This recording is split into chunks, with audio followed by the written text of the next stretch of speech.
The stars had moved on. Earth was forgotten. To most of the galaxy, it was just a dead blue planet, a quiet rock with nothing left to offer. No signals, no ships, no trade, just silence. But under the ground, deep inside the mountains of old Earth, something still waited. For 300 years, Earth had been silent. After the Great Collapse, humanity had vanished. The Galactic Council believed humans were extinct. Their name was no longer taught in schools. Children on distant planets had never even heard of Earth. But one day, a signal changed everything. The signal came from the edge of known space, a small colony named Relan 4. It wasn't human. It belonged to a peaceful alien race called the Talari.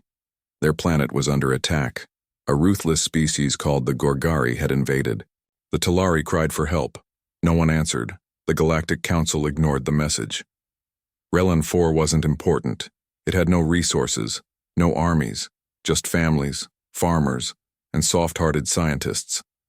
The Talari's signal echoed through space and kept echoing. Then, it touched Earth. Buried beneath the old Appalachian Mountains, a forgotten computer came to life. Project Lionheart. Online. Standby mode. Exit. Reason: humanity-related distress, signal detected. Lights flickered and empty. Bunkers. Doors that hadn't opened in centuries began to hiss. Robotic arms cleaned ancient screens covered in dust. Giant machines deep underground began to hum. In a long, dark chamber, dozens of metal tubes lined the walls, each one sealed, each one cold. Inside them were sleeping humans frozen for centuries. Cryopods. The computer scanned them all. Then it found one name: General Elias Marrow. Status: vital signs, stable. The pod opened with a loud hiss. General Marrow gasped for breath. His eyes opened slowly. Everything was dark and cold. Then the lights came on. The voice of the AI echoed in the room. "Welcome back, General. Earth needs you." Marrow sat up, confused. "How long?" he asked. 312 years. He rubbed his face and looked around. "Why now?" "A signal from a Talari colony. They're under attack. The galaxy has forgotten us, but they still remember. Humans help those who are weak." Marrow stood slowly. His muscles hurt, but his mind was sharp. "Are the warships ready?" "Armada 7 is still underground, but systems are waking. We can launch within 1 solar week." He nodded. "Good. Then we remind the stars who we are." At the same time, far away in Council space, a strange energy spike was noticed. A station near the Sol system reported something unusual. Earth's long-dead satellites were powering up. One Council scientist frowned. "That's impossible. Earth is dead." But another whispered. "Then who turned on the lights?" The Council sent a probe to investigate. It would take 6 days to reach Earth. They expected nothing. But what they would find would change the galaxy forever. Back on Earth, old systems woke up like sleeping giants. Massive underground hangars revealed ships, ancient but powerful. Black armor, red markings, and names carved into the hulls. Justice, Iron Hope, the Hammer. Drones and machines worked without rest. Human engineers, also thawed from cryo-sleep, began repairs. It was as if the planet itself was preparing for war. Children on Earth had once played near hills, not knowing those hills hid war machines the size of cities. Now, the hills were moving. Marrow stood before a massive screen. It showed the Talari, colony's last transmission, families hiding in caves, children crying, explosions in the sky, Gorgari warships bombing the surface. He clenched his fist. "Earth may have slept," he said, "but we didn't die. We gave the stars peace for too long. Now they think we are weak." He looked at the soldiers waking from cryo. "Well, let's show them what happens when old Earth roars back." The countdown began. Armada 7. 5 days to launch. Cryo units active. 217 war AI systems. Booting mission. Re-engage with Galactic stage. The galaxy had moved on. It had forgotten Earth. But Earth hadn't forgotten what it meant to fight, what it meant to protect, what it meant to rise. And soon, the stars would remember the name. Humanity. The stars whispered. A sound moved through the dark, a quiet, pulsing signal. Not just noise, not just data. It was old, powerful, human. Across deep space, in silent corners of the galaxy, forgotten machines began to blink. Not Earth machines, but ancient human tech left behind on other worlds. Old allies, old enemies, even old battlefields. They all felt it. It was like thunder in slow motion, and it made the galaxy nervous. Aboard Relay Station 42 Kappa, orbiting a peaceful world called Seri Prime, technician Valo watched the screens go red. Another Earth code, he whispered. His partner, a reptilian named Jex, leaned in. That's the third one this hour. These frequencies haven't been used in centuries. Valo nodded slowly. They're not just old, they're war codes. Suddenly, every monitor in the station flashed the same message written in ancient Terran English. The lion does not sleep, the lion waits. Then silence. Jex took a step back. Is Earth back? Valo stared at the screen. No, worse. It never really left. On Earth, General Marrow stood in the central war room. The map of the galaxy glowed on the wall. Red dots blinked. Each one a signal from ancient human systems waking up. We buried pieces of ourselves across the stars, he said. Now they're waking. They remember us. Commander Riva, his second-in-command, frowned. We didn't just build Earth's defenses, we built seeds of war across the galaxy. Scattered weapons, listening posts, forgotten fleets. And now, Marrow said, they're answering the call. She looked at him. Do you think the galaxy is ready for us to return? He gave her a sharp look. No, that's the point. In the dark reaches of the Zentar expanse, a scout ship named Blue Light detected movement in a nearby asteroid field. They moved in for a closer look. At first, all they saw was dust and rock. But then, they saw it. A giant black warship shaped like a spear drifted between the rocks, completely still, but intact. Its markings were human. They sent a message to the Council. 5 words. We have found a lion. The Council's reply was immediate. Destroy it. The scout ship tried. They failed. The moment they fired a shot, the lion awoke. The warship's engines flared. Weapons unfolded like wings. And then, with a flash brighter than a sun, Blue Light disappeared, turned to dust. Back in the Council. Chamber panic spread. This is a threat, shouted High Speaker Drill. Earth must be silenced before it remembers how to conquer. But not everyone agreed. Ambassador Cora of the Talari stood slowly. Her people were still under siege. You speak of silencing Earth, she said. But where were you when we called for help? Drell growled. We do not help weaklings. Cora narrowed her eyes. Then perhaps Earth is not your enemy. Perhaps it is your mirror. In Earth's secret hangars, Armada 7 prepared to launch. One by one, ships rose from the ground like giant birds shaking off centuries of dust. Their names were not just symbols, they were memories. The Resolve Midnight Sun, Avenger of Terra. No more silence, each ship ran on nuclear cores and AI minds older than some stars. Each one still remembered what it was built for. War. At the edge of the Sol system, the probe sent by the Council finally arrived. It took pictures. It recorded data. Then it saw something no machine should ever see. A portal. Earth had built it long ago. A stargate so massive it could send 100 ships through in a second. It had been silent for centuries. Now, it glowed with life. The probe tried to leave. It never made it. A single message was sent before it was erased. The gate is waking. Inside the command ship Resolute, General Marrow addressed his crew. He looked around at the soldiers, some fresh from cryo, some born in Earth's deep cities, all of them ready. Some of you don't remember the wars. Some of you were born after the collapse. But today you become part of something greater. He paused. The galaxy left us behind.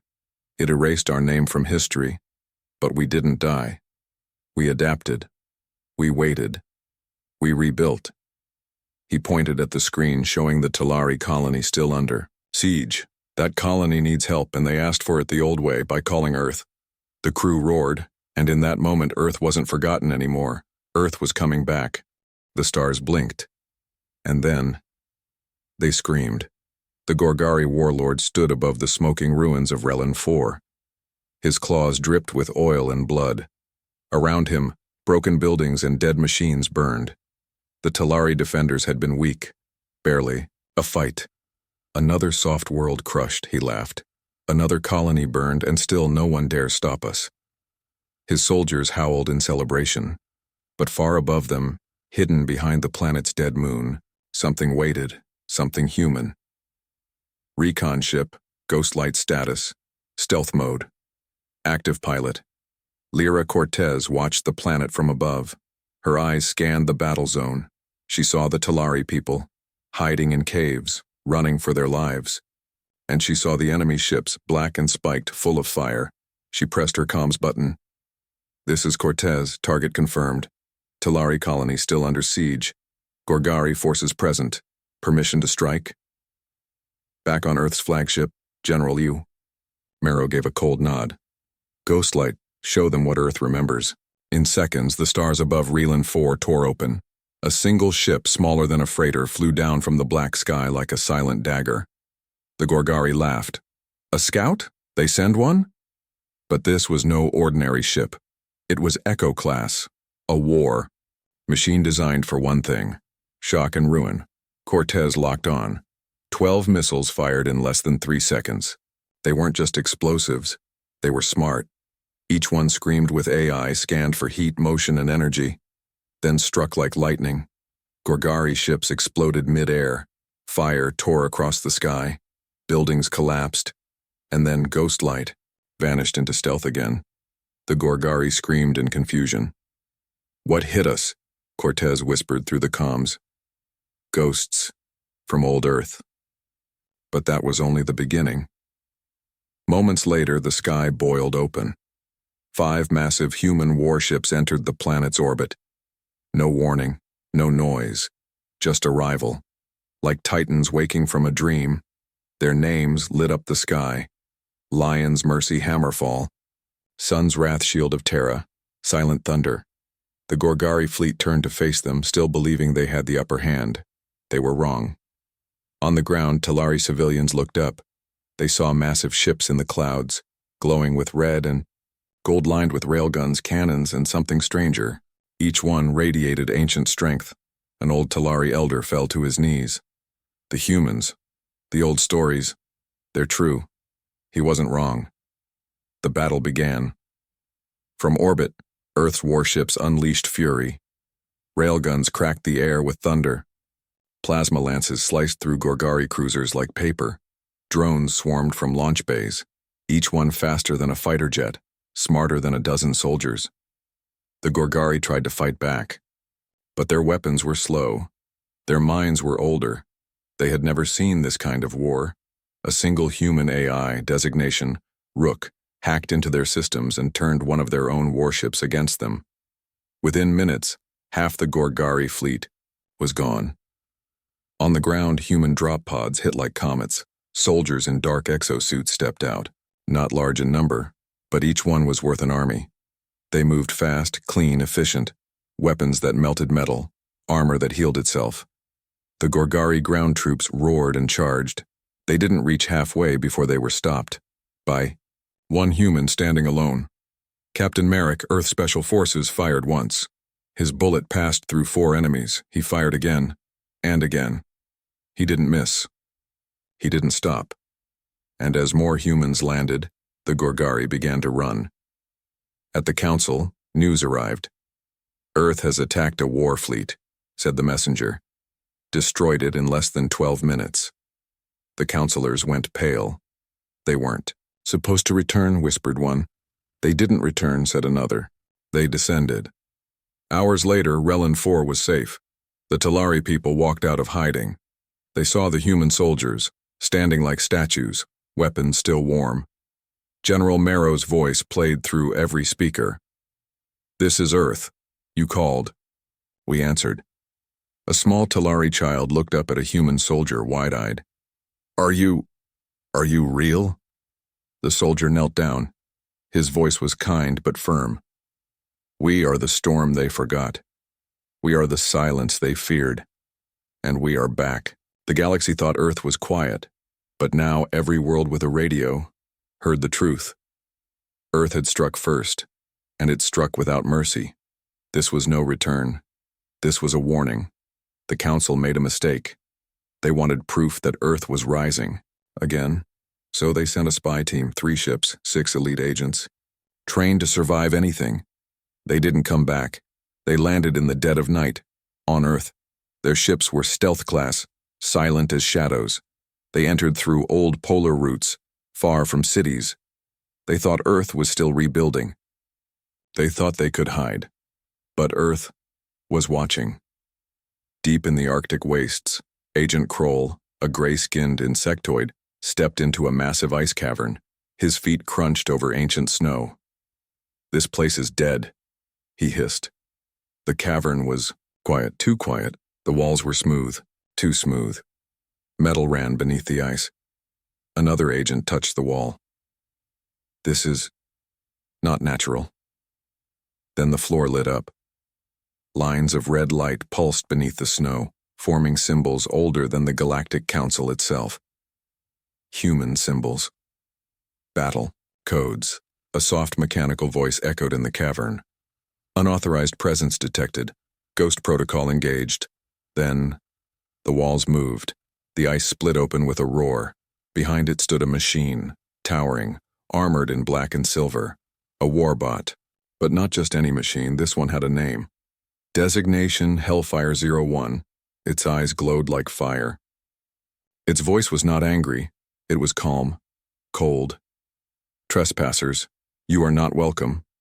The agents fired every weapon they had. Rifles, sonic blasters, plasma bursts. None of it mattered. Hellfire 01 walked through it all. Each step shook the ground. It didn't shoot back at first, it simply watched until one agent tried to run. That's when it moved, faster than thought, louder than thunder. The agent vanished in red light. Only one agent survived. Barely. His name was Vex. He escaped with half a leg and shattered gear. He made it to his ship, launched back into orbit, and sent a single word to the Council. "Monsters." And then his ship went dark. No signal. No return. The Council stared at the last message for hours, not because they didn't understand it, but because they finally did. Back on Earth, General Marrow stood in front of a sealed vault in the Nevada expanse. A thick door blocked the way. 3 meters of reinforced alloy, locked for over 300 years. He placed his hand on the scanner. The system blinked, then opened. Inside, the lights turned on, and the vault revealed its secret: the Arcborn. Humans, but not fully, genetically enhanced, wired into machines. They had been grown, not just to fight, but to survive what humans could not. Sleepers of last resort, weapons of final hope. Each one lay in a stasis chamber, sealed in liquid metal. Riva whispered, "Are we really going to wake them?" Marrow stared at the silent warriors. "The galaxy doesn't believe in nightmares. It's time they met one."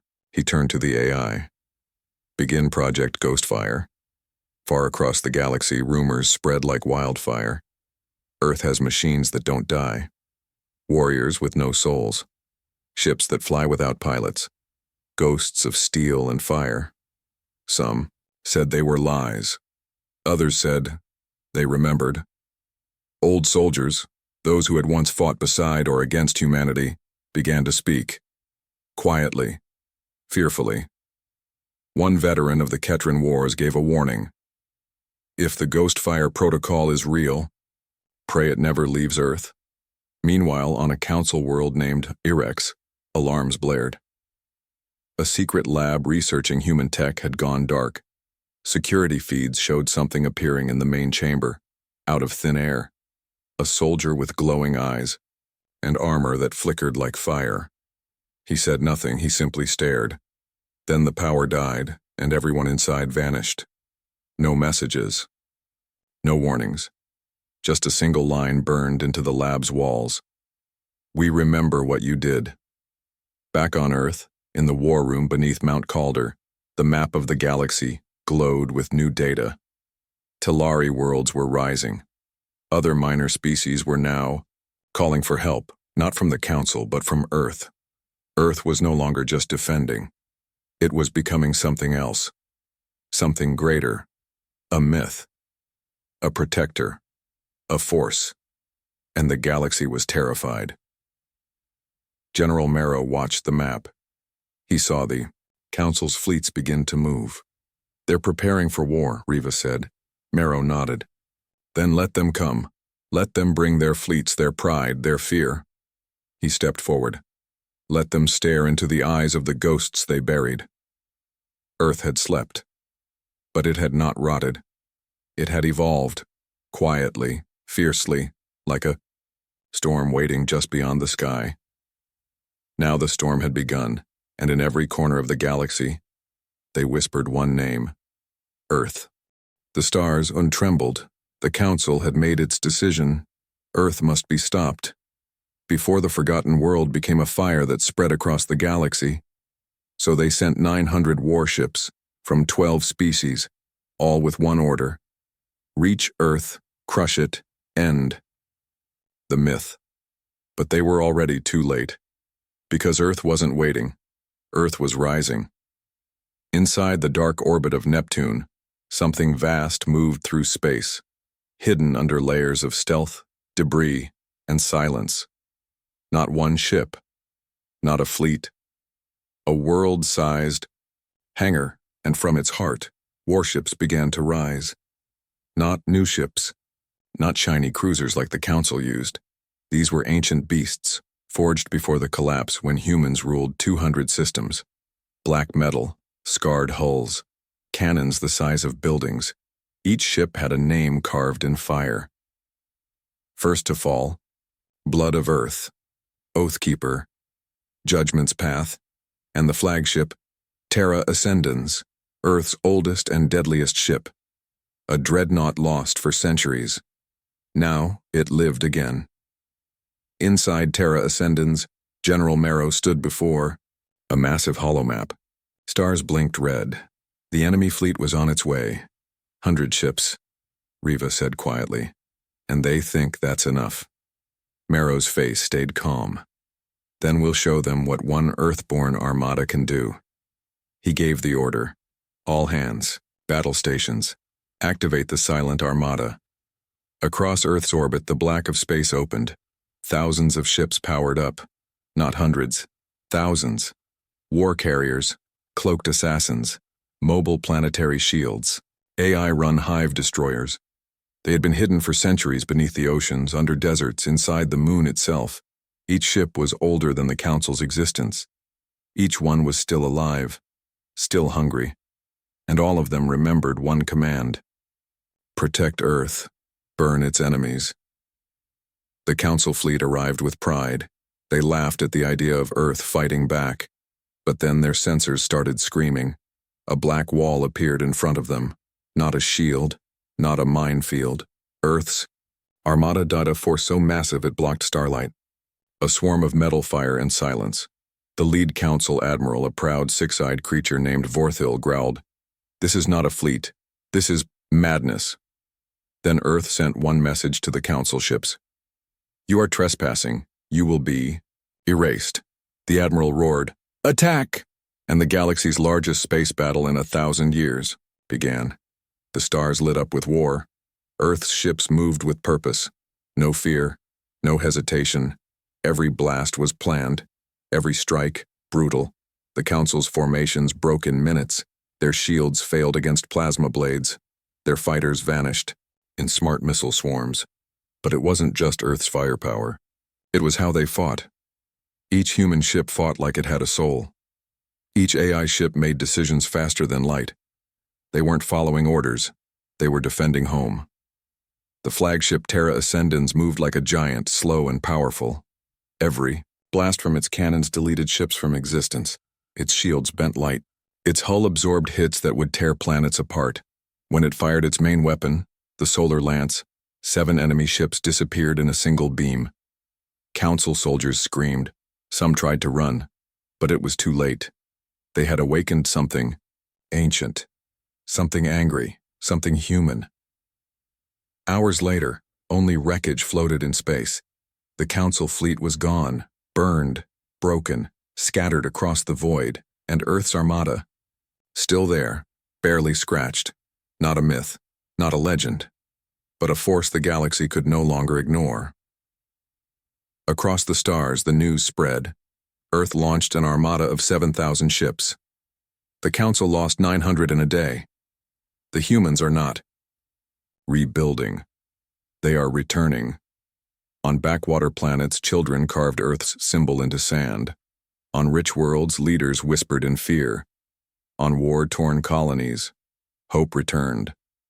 The people didn't want the Council anymore. They wanted Earth. In Earth's command room, Riva stared at the holomap. "It's not over," she said. "They'll come again." General Marrow nodded. "Let them. Earth doesn't run. Earth rises." He looked at the stars, voice low but clear. "They thought we were dust. But now the galaxy will remember that old Earth still breathes. And when we rise, we roar." The galaxy burned, but not by Earth's hand. Not yet. After the Council's defeat, the galaxy turned quiet, but not in peace. In fear. Worlds that once praised the Council now begged for help. From whom? From the humans. They once erased from history, and Earth answered. General Marrow stood before a wall of blinking distress signals. Over 60 worlds, slaves, occupied colonies, planets used for mining, left poisoned, nations crushed under the weight of Council rule. Riva stepped forward. "We can't save them all." Marrow didn't blink. "Then we start with the ones who still have a voice." He looked at the map. "No more observers, we act." And so began Operation Phoenix Sky, Earth's first full strike for others. Not for power, not for conquest, but for justice. The first world, Tarnus III. A desert moon where the Grawl Empire kept a race of winged beings in cages. The Grawl believed they were too beautiful to be free. So they clipped their wings, but that changed when the sky cracked open. Earth's strike ship, Deliverance, entered the atmosphere at high speed. No warning, no mercy. From the clouds came skywalkers, Earth's aerial troops, built for vertical war. They dropped into the Grawl's metal cities and released waves of microbots. Cage doors melted. Slaves were freed, and for the first time in 100 years, the people of Tarnus III flew. Not one human asked for thanks. The message was simple. You are free. Remember who helped you. On the Council world Sadrox 9, children were taught that Earth was a myth, a bedtime story, a lie. But that lie walked into their capital city. 4 Earth Marines in black armor, glowing faintly blue, stepped out of a stolen ship. The Council guards laughed. Then, they vanished. Without a single shot, Earth hacked the city's defenses. Drones swarmed the palace. And the Marines marched straight into the Council chamber. No demands. Only a box. Inside the box, the ashes of 3 enslaved planets, burned by Council greed. One of the Marines placed it gently on the table and said, "We came late for them. We won't be late again." Then they vanished. The Council chamber would never feel warm again. The galaxy was changing, not slowly, violently. On world after world, Earth didn't conquer. It freed and then left. No occupation, no taxes, just freedom and a promise. If they come back, and so will we. The people began to chant a name they were once forbidden to say. Earth. It was more than a place now. It was a shield, a ghost, a warning. But not all were grateful. On the dark planet Rakor, a group of pirate kings met in secret. Their empires were built on pain, slaves, and silence. One of them, a creature made of smoke, growled, "Humans are fire, we must drown it before it spreads." They gathered 2,000 warships, unregistered, illegal, forgotten by law, and aimed them all at one planet, Elena. A peaceful world, recently freed by Earth. A soft target, but Earth was listening. General Marrow stood at the war table, face like stone. They're targeting Elena. 30 hours. No reinforcements nearby. Riva said, "We'll never get a full fleet there in time." Marrow nodded once, then tapped a button. "Bring me the infernal line." Riva stared. "That unit's unstable. So is the enemy." The infernal line. 7 ships, each one banned by 10 treaties, each one powered by dangerous AI that whispered in ancient code. Ships that were too smart, too fast, too angry. They were once locked away, now they were unleashed. The message sent to the Elena sky: incoming, infernal line, evacuate civilians, lock all skies. The pirate armada arrived, ready to destroy. They saw no defense. Then the stars turned red. The infernal line tore through hyperspace like spears of fire. No formation, no hesitation, just destruction. Their weapons screamed, their hulls glowed, their engines left scars in space. One pirate captain cried, "They're not ships, they're demons." He was right, but demons with a purpose. In 20 minutes, the pirate fleet was gone, and over Elena only red clouds remained, Earth's red. General Marrow watched the data feed. Riva asked, "Did we save them?" Marrow said nothing. He only looked at the final report. Elena casualties, 0. Pirate fleet, destroyed. Earth status, remembered. He finally whispered, "We don't just fight for Earth anymore." He looked at the stars. "We burn the heavens so others can live in peace." They thought humans were stories, old ghosts, long gone. Now, every star whispered their name. The Galactic Council was breaking. Worlds once loyal had turned silent. Old allies now looked to Earth for leadership. And Earth had done the unthinkable. It had united the forgotten, not through fear, but through fire and mercy. The Council had one move left. They sent a signal to every species, a final meeting, a last stand. On the neutral world of Dravix Prime, they called it a peace summit. But Earth knew better. It was a trap. General Marrow stood aboard the Terra Ascendens, watching the Council's transmission. "Earth, you have gone too far. You are not rulers. You are not gods. You are a dangerous relic." He leaned forward, calm and cold. "No, we are your reflection." He turned to Riva. "Prepare the Reckoners." The Reckoners were Earth's final secret. Not ships, not machines, but living weapons. Humans born in silence, trained in the void, minds linked to Earth's central war AI. They could control fleets with a thought, shut down enemy tech with a whisper, fight without being seen. Only 7 of them existed. Until now, they had never been used. Until now. The galaxy hadn't earned their wrath. Dravix Prime, once a peaceful planet with marble cities and gardens of crystal, now held 42 Council dreadnoughts in orbit. Civilians were forced underground. Snipers hid in towers. Assassins walked the halls in disguise, waiting for Earth to arrive, waiting to end the myth. But Earth didn't send a fleet. Earth sent a single transport ship, unarmed, unescorted. It landed without sound, and from it 7 figures walked out, cloaked. Still, human. They didn't speak. They didn't need to. The ground shook beneath their feet. Inside the Council's summit hall, the leaders gathered in a circle. All eyes turned when the Reckoners entered. The air went still. One of the Council warlords spat. "You come here with no army?" The lead Reckoner finally spoke. A woman, calm, Clear. We are the army. And then, it happened. The lights died. The sky turned red. And above Dravik's prime, the stars cracked. Not literally, but something had arrived in orbit. A shape. Massive. Ancient. Silent. The galaxy's first and only planet killer, built by old Earth in the final years before the collapse. Its name, Judgment. The council screamed, "This is madness." The Reckoner's voice echoed, "No, this is justice." They didn't fire. They didn't destroy the council. Instead, every council war file was unlocked, broadcast to every world. The secrets, the crimes, the lies billions watched live as their leaders were exposed. Slavery, genocide, hidden wars. And at the end of the message, only one line played.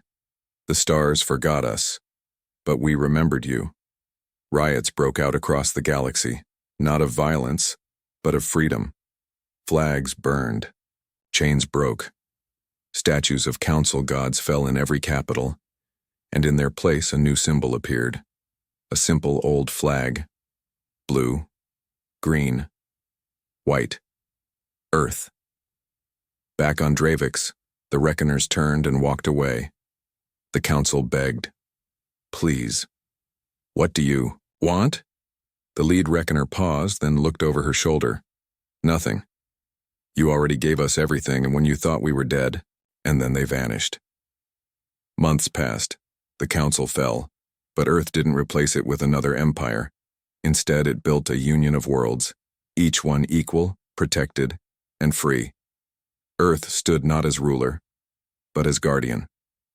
Years later, on a peaceful planet in the outer rim, a young alien child sat under twin moons. His father pointed to a glowing dot in the sky. "That's Earth," he said. "Long ago they vanished. We thought they were gone forever." The boy asked, "What brought them back?" His father smiled. "A scream for help." The boy nodded. "Will they ever leave again?" His father shook his head. "No, because now the stars speak their name, and they speak it with honor."